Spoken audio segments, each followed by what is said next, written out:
101 વાતો વિજ્ઞાન સમજની. લેખક શ્રી યશવંત મહેતા. ઉલ્કા એટલે શું? આપણે ઘણીવાર રાતની વેળા આકાશમાં તારો જોઈએ છીએ.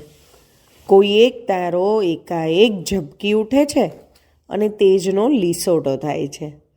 એવું લાગે છે કે જાણે કોઈ તારો આકાશમાંથી ખરીને ધરતી ઉપર પડ્યો. ખરેખર એવું નથી હોતું. અવકાશમાં જેમ વિશાળ તારા અને ગ્રહો હોય છે તેમ કેટલાક ટચુકડા ગ્રહો પણ હોય છે. આપણા દડા જેવડા કદથી માંડીને ચંદ્રથી સહેજ નાના એવા ટચુકડા ગ્રહોને ખગોળશાસ્ત્રમાં ઉલ્કા એસ્ટેરોઇડ કહે છે. આ ટચુકડી ઉલ્કાઓ પણ આપણી પૃથ્વીની માફક જ એક ખાસ ધરી ઉપર સૂર્ય ફરતી ચક્કર મારતી રહે છે. અવકાશમાં આવી લાખો ઉલ્કાઓ છે.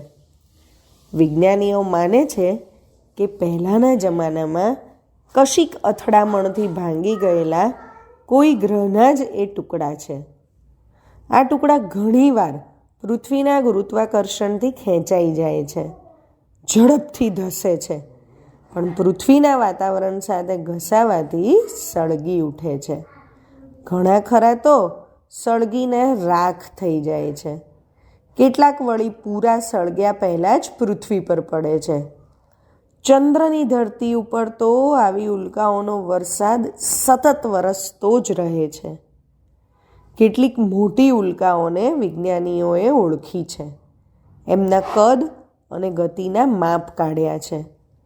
એમને રૂપાળા નામ પણ આપ્યા છે, જેમ કે વેસ્ટા, જૂનો, ગોસિયા, પાયાઝિયા વગેરે.